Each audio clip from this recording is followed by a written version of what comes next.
This is a Brooklyn News special report.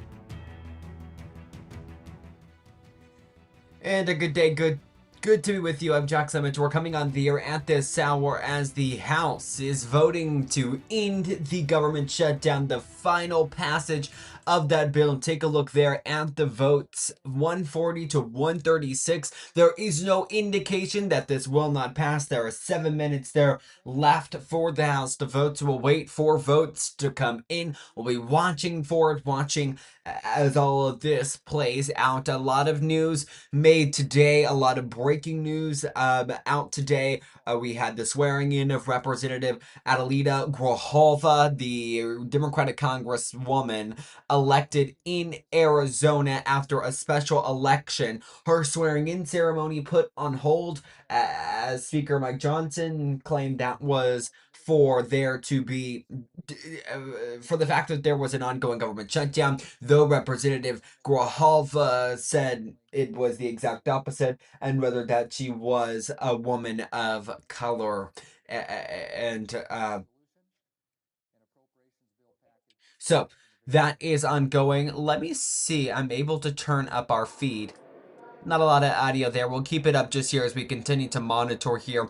I do want to know if we did see a number of... Oh, wrong button. We did see some people speak on the House floor, so we do want to get to that. I believe we had... that is over in the Senate. Let me go over to the House because I know there was an indication that there would have been... I know, I'm not sure if Speaker Mike Johnson, Speaker Mike Johnson did speak, and then we also heard from, that would be, that would be Leader Jeffries. So we are going to go to both. If you guys will stand with me here, we will pull them up onto your screen where they are speaking. And I'll have that pulled up. This is what's gonna be here moments ago in the House. Speaker Mike Johnson speaking on the House floor. Here's that feed as we stand by here for that to come about. This is right before he speaks. Again, we're waiting for that to come about here. It appears he's going to speak right after he grants his time here. So let's listen in now. Distinguished Speaker of the House, my very good friend and a person I admire greatly. 1 minute. 1 minute. I'm actually just going to hold you to 1 minute, Mr. Speaker. My good friend, the gentleman from Louisiana, Speaker Mike Johnson. The gentleman from Louisiana is recognized. Thank you.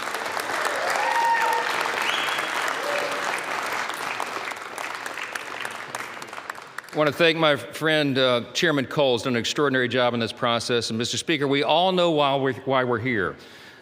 House Democrats voted to shut the government down. It was 54 days ago when we had that vote, September 19th. And since that time, Senate Democrats have voted 14 times to close the government. Republicans voted a collective 15 times to open the government for the people, and the Democrats voted that many times to close it. And then they admitted, many of them, and we could name them here, but I'm not going to take the time, they admitted that they were using the American people as leverage in this political game. They knew that it would cause pain, and they did it anyway. The whole exercise was pointless. It was wrong, and it was cruel. In mere moments, I want you to watch the board. They're going to do it again. I'm going to guess for you that most of our Democrat colleagues are going to vote again to close the government, again to take food out of the mouths of families that need it, again to deny pay to federal employees, again to stall flights and cancel airlines and do all the rest that they've done. But we are not going to let them succeed in that gambit.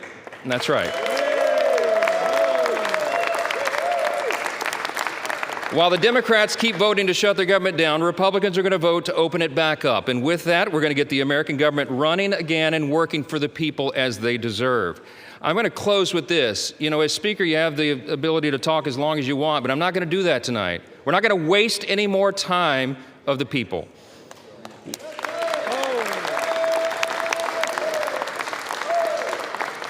I'm just going to say this. I think that everybody needs to remember this one simple thing.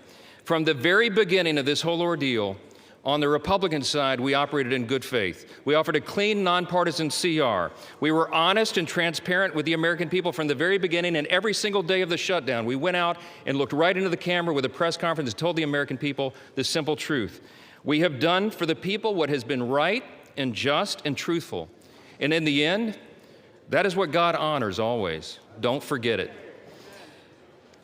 We need to get this government open as soon as possible, and I'm going to yield back the remainder of my time so we can do that. The American people demand it and deserve it. My friends, let's get this done. Thank you. I yield back.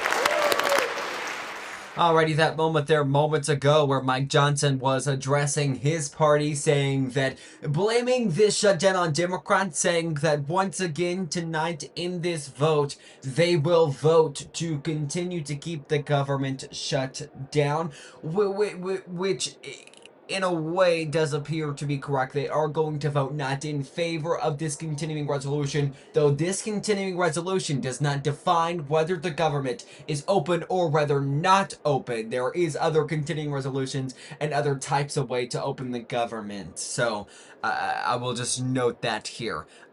Let's take you back on live full screen here to that vote that's ongoing, 200-194, that number right now. At this point in time, we expect this vote to pass. I want to note, we just listened in there to Mike Johnson. Hakeem Jeffries spoke more recently on the House floor, I believe so. I'm working to get audio into that. Yes, he did speak, I guess I would actually say before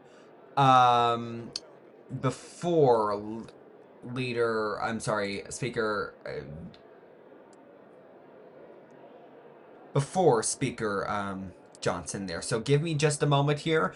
I'm going to go back here to when Hakeem Jeffries spoke.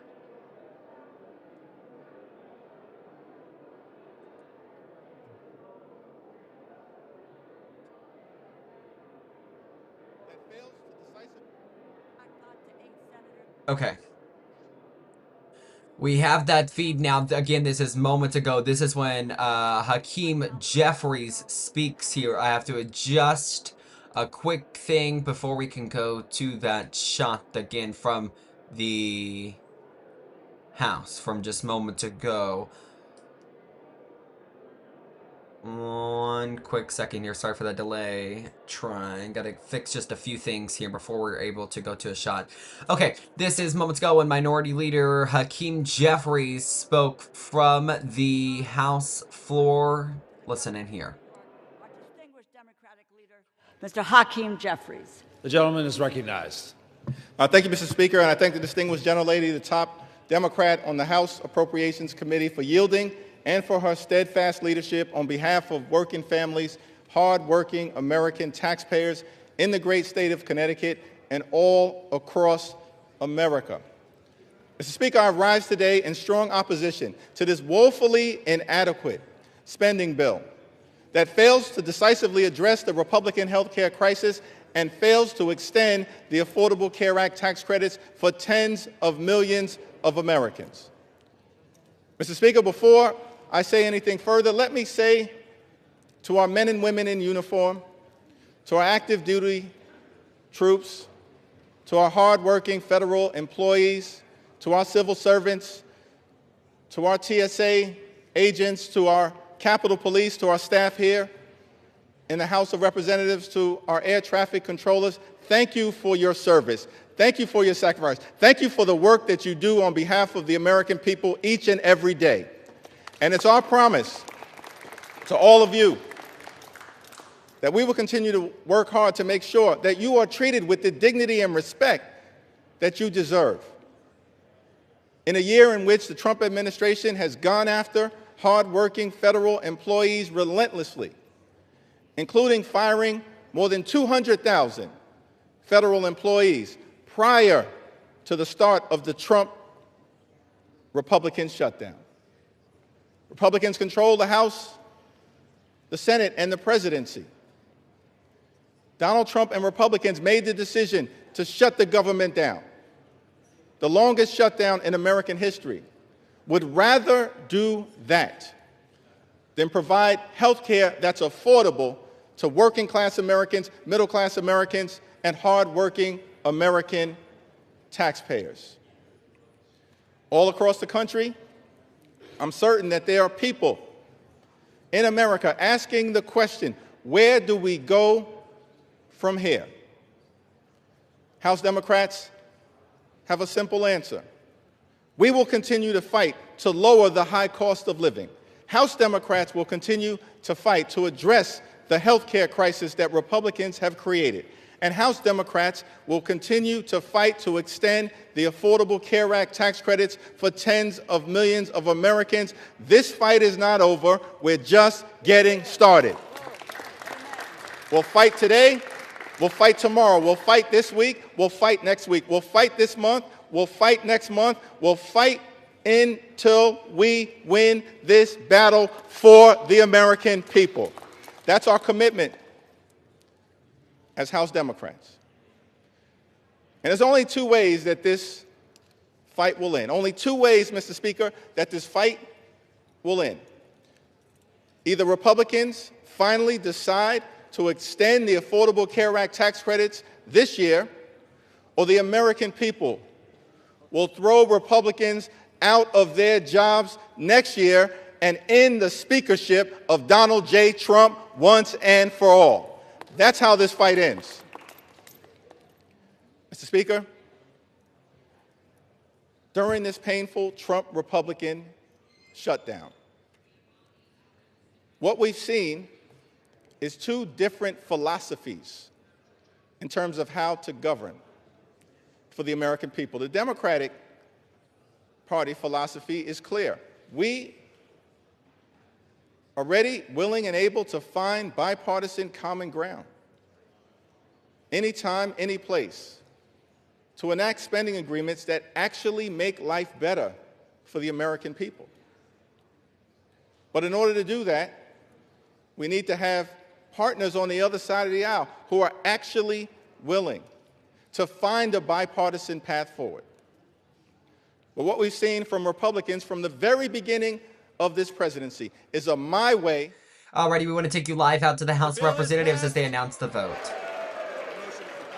The motion is adopted.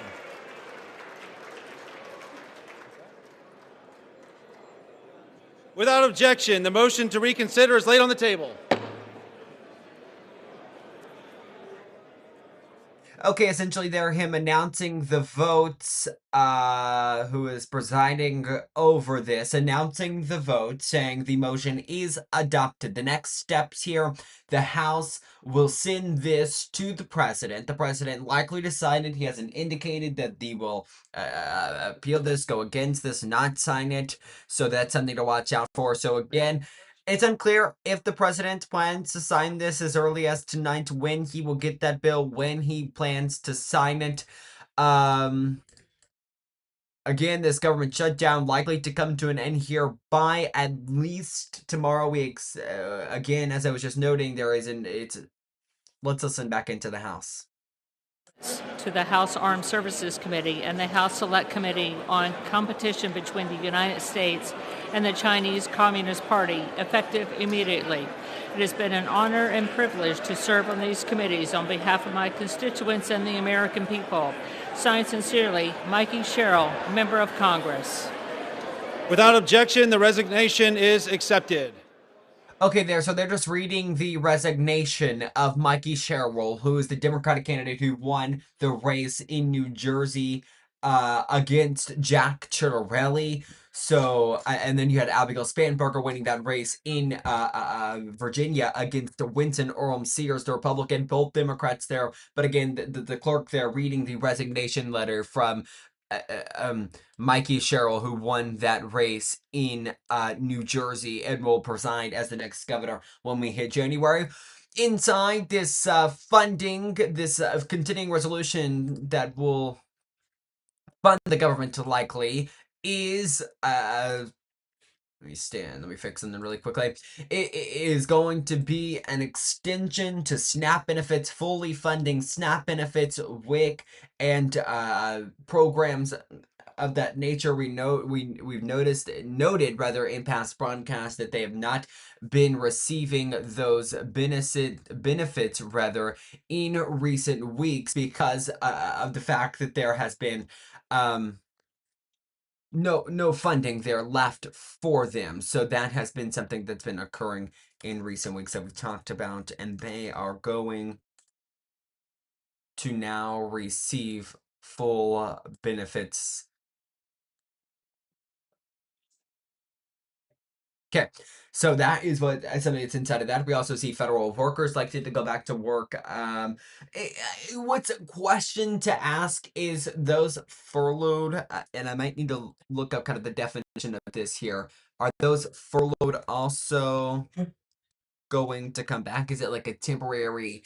A furlough is the placing of an employee on a temporary non-duty, non-pay status because of lack of work or funds or other non-disciplinary reasons. It's a simpler to lang. When someone is laid off, does that...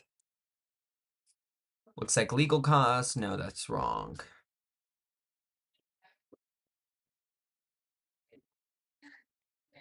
Okay, here. So again, the government now expected to reopen as we take you back out live to the House. Those furloughed government employees likely to come back to work. Federal workers, aviation employees, the air traffic controllers likely to go back to work, as well as we enter day 43 of this shutdown.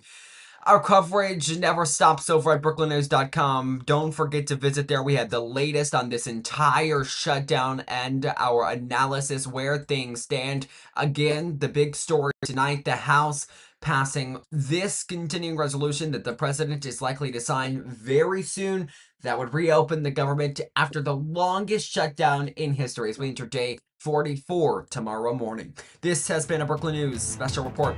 Thank you for watching, guys. Have a great rest of your night.